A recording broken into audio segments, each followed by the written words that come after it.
مثال کے طور پر ایک آدمی بیٹھا ہوا مسجد میں رو رہا تھا، چاروں قطار رو رہا تھا. بھائی کیا ہوا؟ کہنے لگا جی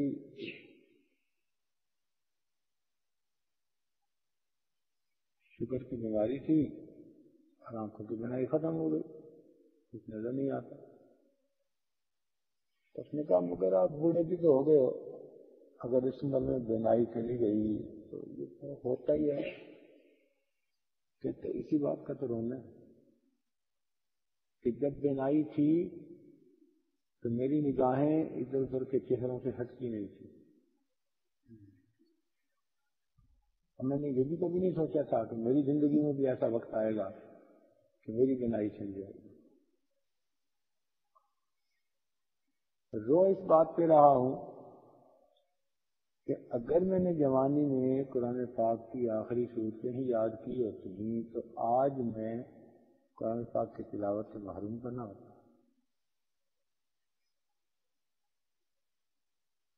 یہاں اور مجھے محرومیاں ہوئی، ایک یہ بھی کہ اب میں کرنا بھی چاہوں تلاوت قرآن میں کر نہ سکتا، مجھے کچھ بھی یاد نہیں.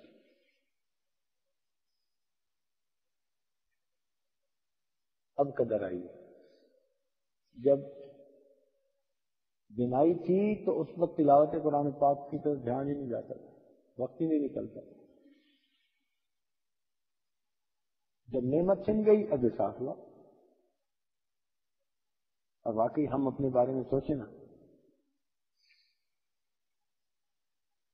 کہ اگر ہم سے یہ نعمت واپس لے لی جائے تو کتنے کام ایسے ہیں کہ ہمیں یاد آئیں گے یار ہم نے یہ بھی کر لیا ہوتا، یہ بھی کر لیا ہوتا، یہ بھی کر لیا.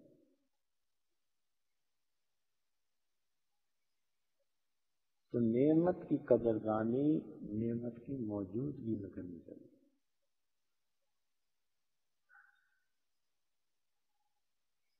وقت بھی ایک نعمت ہے، ایسی نعمت کے انسان اگر اپنے گناہوں سے سچی توبہ کرے تو زندگی کے پچھلے جتنے بھی گناہ ہیں سب کے سب مٹ سکتے ہیں.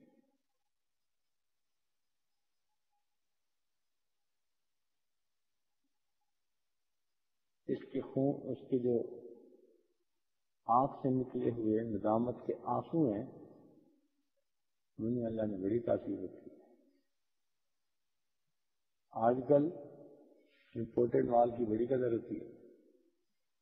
یہ اپنے ملک میں نہ ملتا ہو نا، باہر کہیں سے ملے تو لوگ زیادہ پاؤ دے کے خریدتے ہیں. کہتے ہیں جی امپورٹڈ ہے، یہ کھجور فلاں ملک سے آئی ہے، اتنی قیمت ہے. امپورٹڈ چیز دگنی تگنی قیمت پہ عورتیں خرید کے لاتی ہیں. کہتے ہیں جی بار بار ملتی ہے. تو جس طرح دنیا میں امپورٹڈ چیز کو زیادہ قیمت دے کے خریدتے ہیں، اسی طرح یہ ندامت کے آنسو عرش کے اوپر کے جہان کے لیے امپورٹڈ چیز کی مانند ہے. فرشتوں کو رونا نہیں آتا. فرشتوں کے ہاں ندامت کے آنسو نہیں ہے. تو جس جہان میں کوئی چیز نہ ہو، جب کسی بندے کے ندامت کے آنسو وہاں پہنچتے ہیں تو پھر اللہ تعالیٰ نے امپورٹڈ چیز کو زیادہ قیمت دے کے خرید. موتی سمجھ کے شان کریمی نے سن لیے قطرے جو تھے میرے عرق انفعال.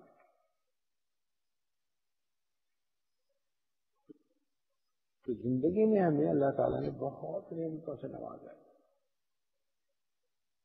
بہت نعمتوں سے نوازا ہے. ہم ان کی قدر کریں کہ پروردگار نے ہمیں صحت دی، ہمیں موقع دیا، ہمیں وقت دیا، بس اب تو اس مالک کو راضی کر ہی لینا چاہیے. پاکستان میں ایک ڈاکٹر ہیں، نیک طبع ہیں، کافی عرصہ ان کا ہسپتالوں میں گزرا. انہوں نے ایک کتاب لکھی ہے مرنے والوں کے آخری مناظر کے نام سے، اس سے ملتا جلتا نام، مسٹر میڈیکل ملتان میں ان کی ڈیوٹی لگی ہوئی تھی. انہوں نے 100 واقعات لکھے ہیں. کہتے ہیں میں نے تو ہزاروں کو اپنے آنکھوں کے سامنے مرتے دیکھا، اس لیے کہ ڈاکٹر کا تو زندگی کا مسئلہ ہے. ذرا کسی کے آخری وقت ہے بلاؤ ڈاکٹر کو، تو ڈاکٹر اپنی آنکھوں کے سامنے مرتے دیکھتے ہیں لوگوں. وہ کہتے ہیں میں نے سینکڑوں لوگوں کو دیکھا، لیکن کچھ کو تو میں نے بہت قریب سے دیکھا، اور جب سے اپنی میری زندگی بدلی میں نے ان کو موت کے وقت تلقین نہیں کی. کہتے ہیں ڈاکٹر ہونے کے ناطے مجھے پتا تھا کہ علامات کب شروع ہوتی ہیں، تو جب میں کسی کے علامات دیکھتا کہ موت کے سائے منڈلا رہے ہیں تو میں اس کو تلقین کرتا، کلمہ پڑھ گیا. تو اس نے کتاب میں لکھا ہے کہ 100 بندوں کے واقعات لکھ رہا ہوں، ان 100 میں سے 10-15 ہوں گے جنہوں نے باقاعدہ کلمہ پڑھا اور باقیوں کی موت دنیا کی باتیں کرتے ہوئے آ گئی. یہ 10-15% کی بات ہے. کہتے ہیں ذمہ صاحب سے میں انہیں کہہ رہا ہوں کلمہ پڑھو، کہہ رہے ہیں ڈاکٹر صاحب دوائی اچھی دو، وہ میری زمین کا مسئلہ ہے. وہ زمین کو یاد کر، کوئی اپنے کاروبار کو یاد کر رہا ہے. ایک موقع میں نے کہا کلمہ پڑھو، کہنے لگے زبان نہیں چلتی، ایسے جیسے کسی ان کی زبان ہی پکڑ لی ہے. ایسی عجیب باتیں انہوں نے لکھی ہیں، انسان واقعی حیران ہوتا ہے. اب قدر آتی ہے کہ زندگی میں انسان ایسی محنت کرے کہ جس محنت کی وجہ سے موت کے وقت کلمہ پڑھنا آسان ہے. ایسا نہ ہو کہ زبان ہی پکڑ لی جائے، بول ہی نہ سکے. گناہوں کی وجہ سے زبان بھاری ہو جاتی ہے. کئی بیمار آدمی محسوس کرتے ہیں نا جیسے فالج زدہ ہو، اب وہ بولنا چاہتا ہے بول نہیں سکتا، اس لیے کہ زبان پہ فالج گر گیا. گناہوں کی مثال فالج کی مانند ہے جو موت کے وقت انسان کی زبان کو بولنے. گناہوں کی نحوست کی وجہ سے انسان کی زبان سے کلمہ نہیں نکلتا.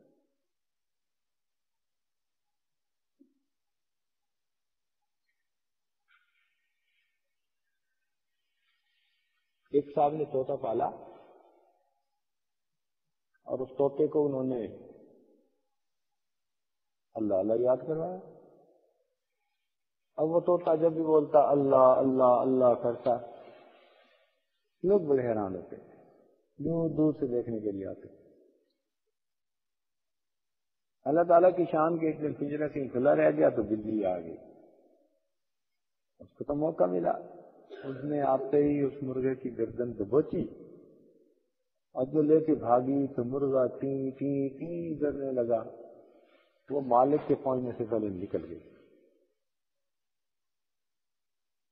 اس کو بڑا دکھ ہوا، صدمہ ہوا کہ میرا طوطا تھا اور سیکھا ہوا تھا اور اتنا پیارا اللہ اللہ کہتا تھا. بڑا غمزدہ. کسی اللہ والے سے ملاقات ہوئی، انہوں نے ضرور کیوں غمزدہ؟ کہنے لگا اتنی محنت کر کے طوطے کو اللہ اللہ سکھایا تھا اور مرغی آئی لے کے صدمہ ہے ان کا اللہ کی طرف سے ہے، چلو چھوڑو. کہنے لگا جی حیرانی اس بات پہ ہے کہ وہ سارا دن اللہ اللہ بولتا تھا، لیکن حضرت جب دلی اسے لے کے جا رہی تھی وہ بیچارہ ٹی ٹی ٹی ٹی کر رہا تھا. اس پہ میں بڑا حیران ہوں. ان بزرگوں نے کہا کہ بات سنو، حقیقت یہ تھی کہ مرغے کہ اس طوطے کی زبان پہ اللہ اللہ تھا، اس کے دل میں ٹی ٹی تھی. اور موت کے وقت وہ کچھ نکلتا ہے جو دل میں ہوتا ہے. موت کے وقت وہی نکلتا ہے جو دل میں ہوتا ہے. ٹی ٹی نکلی ہے. تو بھائی آج اگر دنیا کی ٹی ٹی ہمارے دل میں ہے تو زبان سے کلمہ پڑھتے بھی پھرے تو موت کے وقت تو پھر کلمہ نہیں نکلنا. موت کے وقت کلمہ تب نکلے گا جب آج دل میں بھی کلمہ موجود ہے.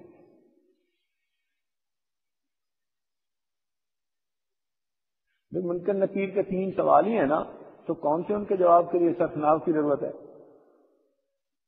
اب من ربک سوال کے جواب میں ربی اللہ کہنا کون سا مشکل کام ہے؟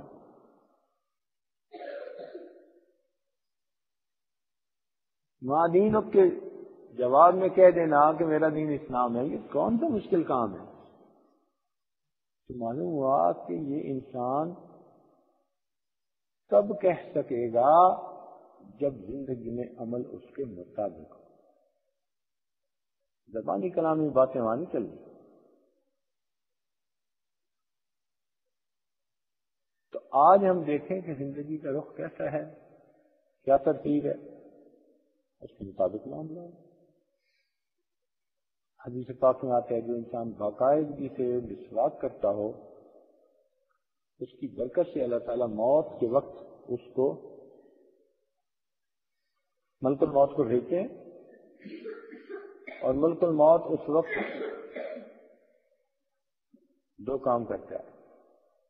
ایک تو شیطان کو مار کر اس سے دور بھگا دیتا ہے دفعہ یہاں سے، اور اس بندے کو یاد دلا دیتا ہے کہ تیرا وقت قریب ہے، کلمہ پڑھ. خود ملک الموت ہی آ کر کلمہ یاد دلائے، سبحان اللہ، یہ کتنی بڑی بات ہے. توحید-سنت.com کتنی اعلیٰ بات ہے. اس لیے ہمارے مشائخ کو اپنے آخری وقت کا بڑا خوف رہا کرتا تھا. دعائیں مانگتے رہتے تھے، اے اللہ موت کے وقت کلمہ عطا کر دینا. من کان آخر کلامہ لا الہ الا اللہ دخل الجنہ.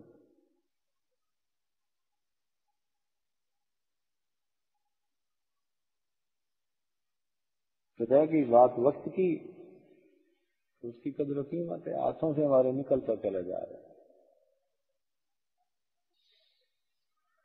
وقت ہاتھوں سے نکل گیا تو بس ہمارے پاس سب کچھ نہ رہا. انسان سمجھتا ہے وقت گزر رہا ہے، وقت گزر رہا ہے، وقت گزر رہا ہے. ایک وقت آتا ہے کہ پتہ چلتا ہے وقت میں کیا گزرنا تھا، میں خود ہی دنیا سے گزر گیا. اور اللہ تعالیٰ کے یہاں بندے کی جو قدر و قیمت ہے وہ اس کے بدن کی وجہ سے نہیں ہے، اس کے اعمال اور اس کے کمال کی وجہ سے، فضل و کمال کی وجہ سے.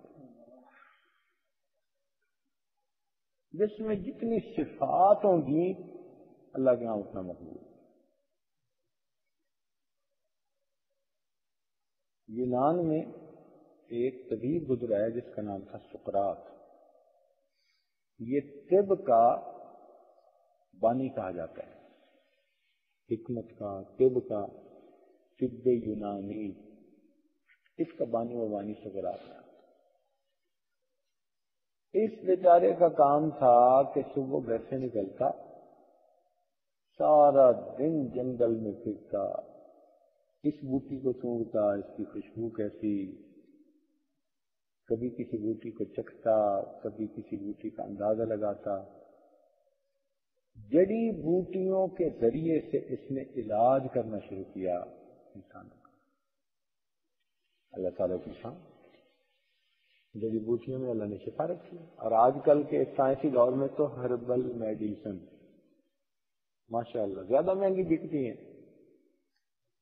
پہلے ڈسپینسری یا میڈیکل اسٹور پہ جاتے تھے تو سب ایلوپیتھک کی دوائیاں ہوتی تھیں. آج جاؤ تو آدھی تقریباً جو ہے وہ ہربل میڈیسن، بہترین میڈیسن وہی ہوتی ہے، قدرتی طریقہ علاج. اور واقعی بعض اوقات ایک ایک جڑی بوٹی ایسی ہوتی ہے، کتنی کمپلیکیٹڈ بیماریاں ہوتی ہیں اور ان بیماریوں سے انسان کو شفا ملتی ہے. ہم ایک مرتبہ جنگل میں گئے ساؤتھ افریقہ کے، تو ہمیں وہاں جو میزبان تھے انہوں نے بتایا کہ جی تھوڑے دن پہلے ہمارے ساتھ امام الحرمین تشریف لائے ہوئے تھے، شیخ سدیس اور شیخ شرین. تو ان کو ہم نے جنگل دکھایا انہوں نے بھی اللہ کی قدرت کی نشانیاں دیکھی. تو کہنے لگے کہ رات کو ہم ان کو لے کے جنگل کی زندگی دکھانے نکلے ہوئے تھے. ایک جگہ ہم نے ہاتھی کو دیکھا. تو وہاں جنگل میں گاڑیاں ہوتی ہیں, گاڑیوں پہ سوار ہوتے ہیں اور دیکھ رہے ہوتے ہیں, دائیں بائیں لائٹیں ہوتی ہیں. کہنے لگے ہم نے ایک ہاتھی کو دیکھا کہ وہ کھڑا ہوا ہے ایک درخت ہے اور درخت کو اپنا سر ٹکا کے زور لگا کے یوں کر رہا ہے. اب ہاتھی کا زور سبحان اللہ یوں اس نے کر دیا. ہمیں تو ہاتھی کے زور کا اندازہ ہوا کہ ایک مرتبہ ہم کہیں گے تو وہاں پر کوئی چڑیا نما چیز تھی, چڑیا گھر جیسے ہوتا ہے, اور وہاں جب وقت ختم ہوتا تو وہ ایک آئٹم پیش کرتے تھے.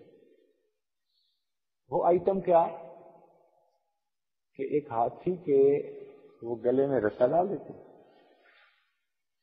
اور پیچھے جو ہے اس کا رستہ, وہ رستہ پتہ نہیں کہیں چھلانگ لمبا ہوگا یا کیا ہوگا. کئی ہزار بندے جو اس کو دیکھنے کے لیے آئے ہوتے ہیں نا, یہی کسی ملک کی ادھر ادھر کی بات ہے, تو وہ سارے اس رسے کو پکڑ کے کھڑے ہو جاتے. ہمیں کسی نے بتایا کہ یہ دیکھو ذرا,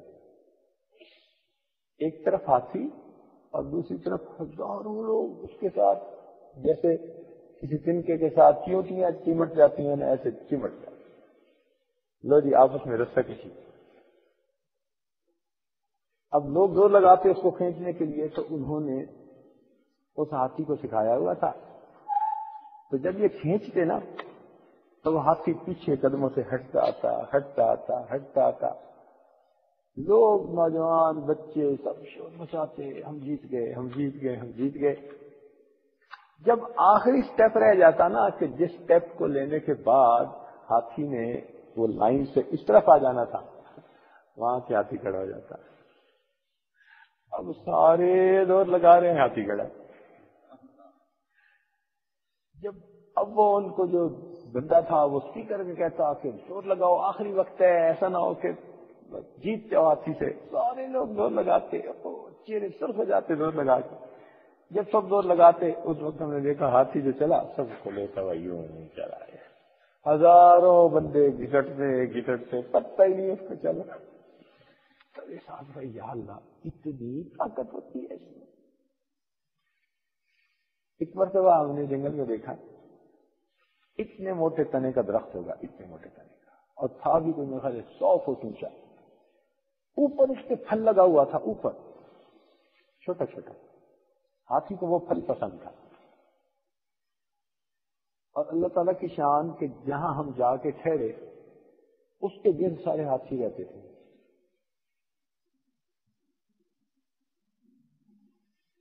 وہاں انہوں نے نماز پڑھنے کی جگہ بنائی ہوئی تھی. عقل مندی یہ کی ہوئی تھی کہ اس کی ہائٹ انہوں نے بس کوئی 5-6 فٹ رکھی ہوئی تھی, یعنی آدمی کے قد سے تھوڑا سا اونچا. ہاتھی تو زیادہ اونچا ہوتا ہے. اب ہاتھی اس کے اندر نہیں آ سکتا تھا. ہم نماز پڑھ رہے ہیں اور سلام پھیرا تو پتہ چلا یہاں ہاتھی صاحب کھڑے ہیں.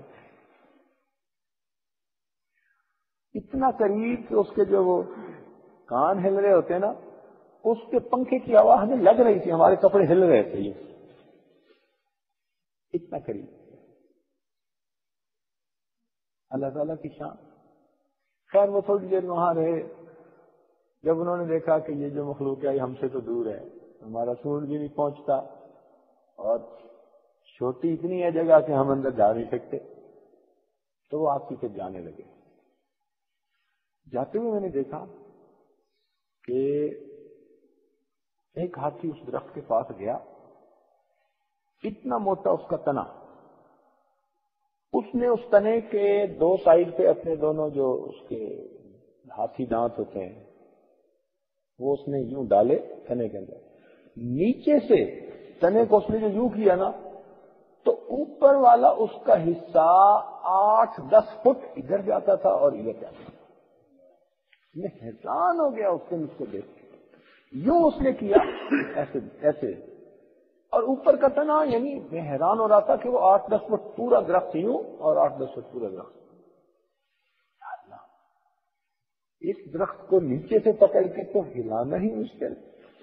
کتنی طاقت ہوگی اس کے اندر کہ اس نے یوں نیچے سے کیا اور اس کی شاخیں جو ہیں وہ 8-10 فٹ میں ہوئی. توحید-sunnah.com. اللہ.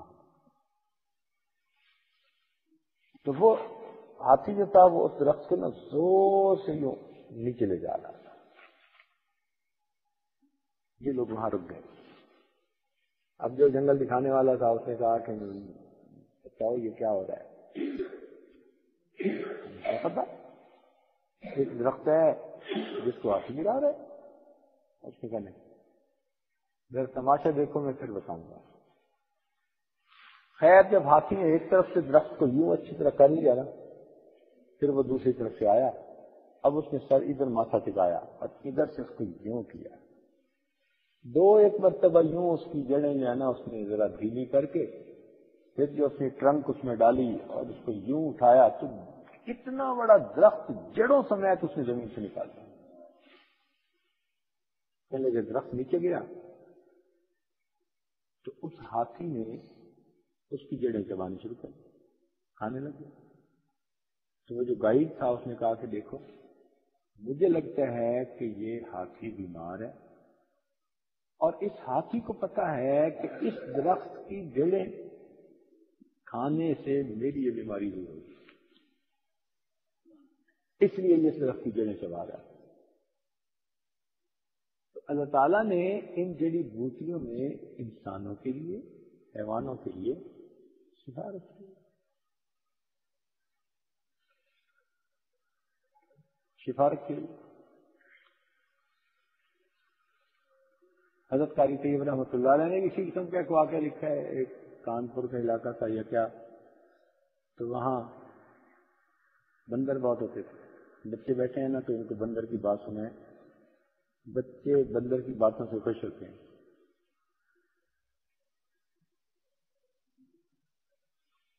تو وہ بندر آ کے نا وہ چیزیں اٹھا کے لے جاتے گھر کی، بہت ہی بڑی تنگ ہوتی ہے.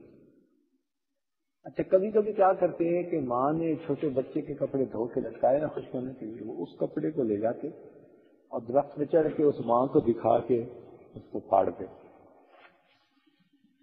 اب جب ماں کو دکھا کے اس کے بچے کے کپڑے پھاڑتے تو ماں کو بڑا دکھ ہوتا اور پھر روز شکوہ کرتی مردوں سے کہ ان بندروں کا کچھ کرو. اور یہ ہمیں خود ذاتی طور پر تجربہ ہوا اس کا.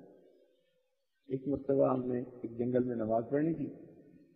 ہمارے دوست تھے کوئی 32 کے قریب، وہ قافلہ چل رہا تھا الحمدللہ پروگراموں کے لیے. سب نے کہا جی حضرت یہ بہت پرسکون جگہ ہے، یہاں پر نا کھانا بھی کھا لیا جائے. پکا ہوا تھا ساتھ. ہم نے کہا بہت اچھا دسترخوان بھی چاہو. ادھر دریا کا کنارہ تھا، درخت تھے، تو ہم وہاں بیٹھ گئے، کھانا کھانے لگے. اب کھانا لگانے والوں نے سب کے سامنے جب رکھ لیا نا جی کھانا اور آرام سے سے کھا رہے ہیں، تو انہوں نے ایک ایک سیب بھی سب کے سامنے رکھا. اللہ کی شان کہ ایک چھوٹا سا بچہ بھی ہمارے ساتھ تھا، ایک چھوٹے بچے کی طرح کا، اپنے والد کے ساتھ وہ بھی اکٹھا سفر میں تھا. یکدم اس بندے نے چیخ لگائی منکی. جب اس نے منکی کہا نا تو سب اس کی طرف دیکھا تو ہم نے دیکھا چھوٹا سا بچوں کا منکی تھا. وہ درخت سے اترا اور اس نے بڑے کسی کا سیب نہیں اٹھایا، چپکے سے آیا اور پیچھے سے آ کے اس نے اس بچے کا جو سیب پڑا تھا نا وہ اٹھایا اور لے کے گیا. اب جب لے کے اوپر چڑھ گیا تو سب نے دیکھنا شروع کر دیا. ہم دیکھ رہے تھے کہ وہ چھوٹا بچہ اس بچے کو دکھا کے دیکھتا، پھر کھاتا اور اس کو نیچے پھر اس کو دیکھتا پھر اس کو کھاتا. تو اس دن ہمیں احساس ہوا کہ واقعی اس بندر کے اندر یہ شرارتی مادہ موجود ہے. یہ جان بوجھ کے تیز کرتا ہے، جان بوجھ کے تیز کرتا ہے. اوہو، ہم نے تو بلکہ بابون کو ڈاکہ مارتے ہوئے خود دیکھا ایک دفعہ.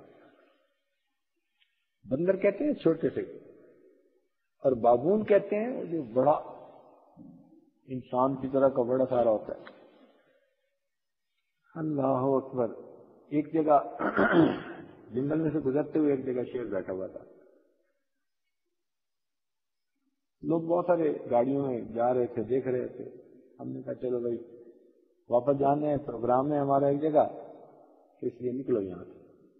اب ہم جب نکلنے لگے تو تھوڑا سا آگے گئے تو ایک جگہ نا بابون کی پوری فیملی بیٹھی ہوئی تھی. لگتا تھا کوئی اس میں 20-25 افراد ہیں, چھوٹے بڑے مرد عورتیں ان کے جیسے ہوتے ہیں. اب گاڑی کھڑی کر کے سب لوگ ان کو بھی دیکھنے لگے. تھوڑی دیر سامنے سے ایک گاڑی آئی, وہ بھی کھڑے ہو گئے, انگریز تھے وہ. اب وہ یوں کھڑے ہیں, ہم سڑک کے طرف کھڑے ہیں اور ادھر بابون کی فیملی بیٹھی ہے اور ہم گاڑی میں بیٹھے دیکھ رہے ہیں. اللہ کی شان دیکھو کہ اب ہمیں تو وہ بندر, وہ بھی بابون بھی نظر آ رہے تھے اور گاڑی بھی نظر آ رہی تھی. ہم نے کیا دیکھا کہ ایک بابون جو تھا نا جوان قسم کا, وہ نیچے سے آہستہ آہستہ آہستہ چلتے چلتے نا, ان کی گاڑی یوں کھڑی تھی نا, ادھر میں اٹھا تو وہ ان کے اس طرف آ گیا ویگن کے.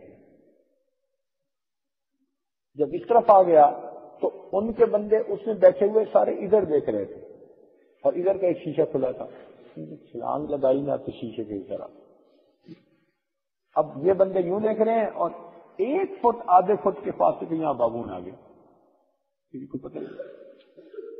جب بابون نے دیکھا کہ سب تو ادھر دیکھ رہے ہیں, وہ جناب آرام سے ادھر سے چلا اور پیچھے ڈگی میں پہنچ گیا.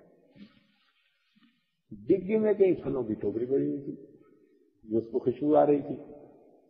اس نے جب ذرا ہاتھ لگایا نا تو برتن وغیرہ پڑے تھے وہ کھٹکے, تو پچھلی سیٹ والے نے دیکھا کہتے بابون. اب اس نے جب بابون کہا تو وہ تو سارے پینک ہو گئے. اب جناب انہوں نے فوراً دروازے کھولے اور سب بندے باہر نکل آئے. اچھا ڈرائیور نے کیا کیا, اسے ڈگی بھی کھول دی ڈر کے مارے.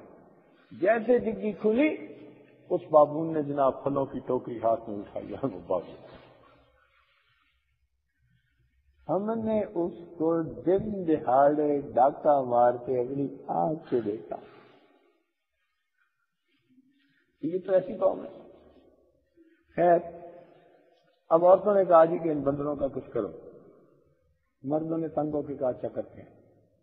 چنانچہ ایک دن انہوں نے زہر منگوائی.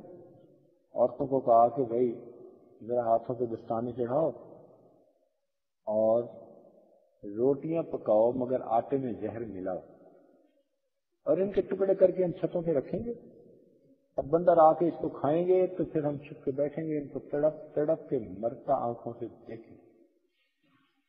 انہوں نے روٹیاں پکائی, اس کے کوئی 200-300 ٹکڑے بنائے اور ٹکڑے بنا کے انہوں نے چھتوں پہ پھیلا دیے اور خود دور جو ہے نا ایک جگہ پر بیٹھ کر سب دیکھنے لگے کہ اب دیکھو بندر مرتے کیسے.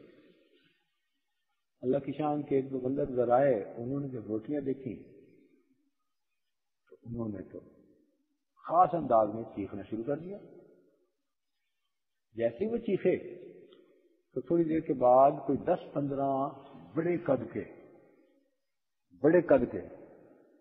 بندر لگتے تھے جیسے کوئی نمبردار قسم کے بندر ہیں, وہ آ گئے. جی تو لگتا تھا وہ بندروں کے کوئی MP وغیرہ ہوں گے.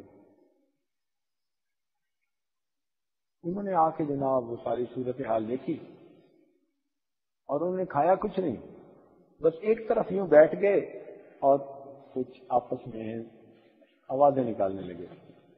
ایسے لگتا تھا کہ ان کی گول میں کانفرنس ہو رہی ہے. خیر اس کے بعد وہ چلے گئے. جب وہ چلے گئے تو لوگ حیران ہوئے کہ یار کسی نے بھی نہ کھایا, ہمارا تو یہ دور ایسے ہی گیا. ابھی وہیں بیٹھے تھے کہ تھوڑی دیر گزری, وہ کہتے ہیں کہ 200-300 بندر یکدم چیخیں مارتے شور مچاتے آئے اور سب کے منہ میں کسی درخت کی کوئی پتوں کی ایک چھوٹی سی ڈالی تھی, ٹہنی تھی. اب جب وہاں آئے تو ان بندروں نے پہلے وہ جو ٹہنی تھی پتوں کی وہ چبائی, وہ لگتے ویکسین تھی کوئی, اور اس کے بعد جو ٹکڑا بچے ہوئے تھے وہ ایک ایک ٹکڑا انہوں نے ہر ایک نے علیحدہ کھایا اور شور مچاتے ہوئے وہاں سے. تو دیکھو بندروں کو بھی پتا ہے کہ اگر فلاں چیز میں زہر ہے تو اس زہر کا علاج اللہ نے کس بوٹی کے اندر رکھا ہے، وہ بوٹی کو چبا لیتے ہیں، ان کے لیے اینٹی بایوٹک بن جاتی ہے۔ تو خیر بتانے کا مقصد یہ تھا کہ سقراط کو یہ ہر وقت شوق تھا کہ جڑی بوٹیوں کی تاثیر کا مجھے پتہ چلے۔ اس نے پوری زندگی اسی میں گزار دی، پوری زندگی ہربل میڈیسن تیار کرنے میں، اس لیے وہ طب یونانی کا موجد کہلاتا ہے۔ کافی عرصہ اس طرح پھرنے پھرانے کے بعد بیچارہ ایک مرتبہ شہر آیا، رات کا وقت تھا، اس نے کھانا کھایا جو کچھ اس کے پاس تھا، تو وہیں ایک جگہ کسی بازار میں دکان کے سامنے بیٹھا، لیٹ گیا، اسے نیند آ گئی۔ اللہ تعالیٰ کی شان کے صبح صبح اس دروازے سے، اس راستے سے بادشاہ نے گزرنا تھا۔ اور جب بادشاہ آتا ہے تو بادشاہ سے پہلے پولیس آتی ہے، وہ راستہ صاف کرواتی ہے۔ اب جناب ہٹو بچے، وہ آوازیں آ رہی ہیں، بادشاہ سلامت جا رہے ہیں۔ اس بیچارے کی نیند اتنی گہری تھی، سویا ہوا تھا، سویا ہوا تھا، حتیٰ کہ بادشاہ کی سواری آ گئی۔ بادشاہ نے دیکھا بھائی میں گزر رہا ہوں اور یہ ایسا بے فکر بندہ سویا پڑا۔ تو بادشاہ کو بھی عجیب سا لگا، اس نے اپنی سواری تھوڑی دیر کے لیے روکی اور روک کے اس کو لات ماری۔ اوے پتہ نہیں تجھے میں کون ہوں؟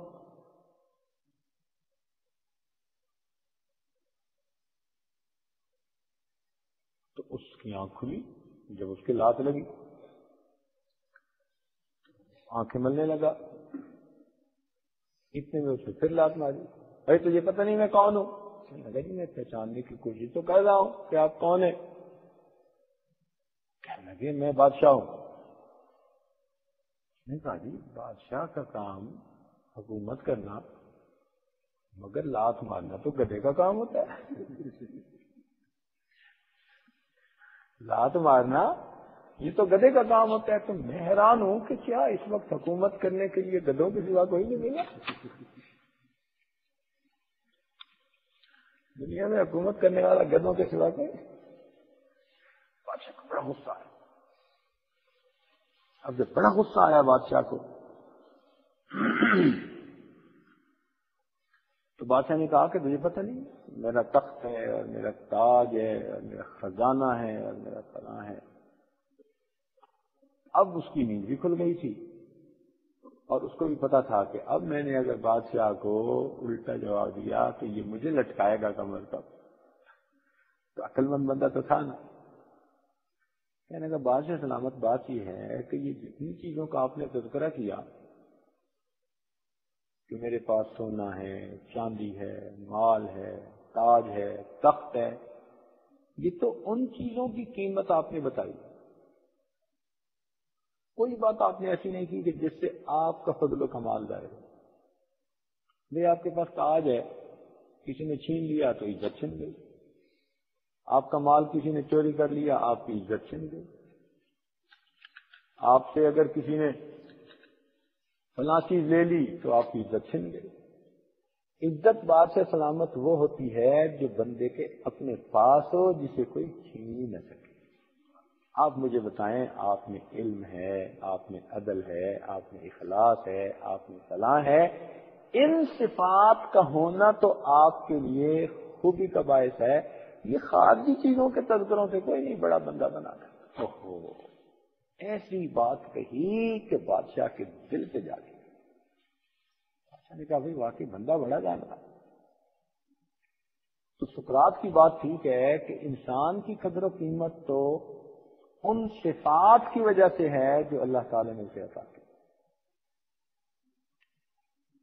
اگر ہمارے اندر وہ صفات نہیں، کپڑے اچھے پہنے، فلاں پہن لیے، ہر وقت کوئی $200 کا بن کے پھرتا رہے تو کیا ہے اس کا فائدہ ہوتا ہے؟ گھڑے اتنے کی ہے، اینک اتنے کی ہے، فلاں اتنے کا ہے، اس سے کیا فرق پڑتا ہے؟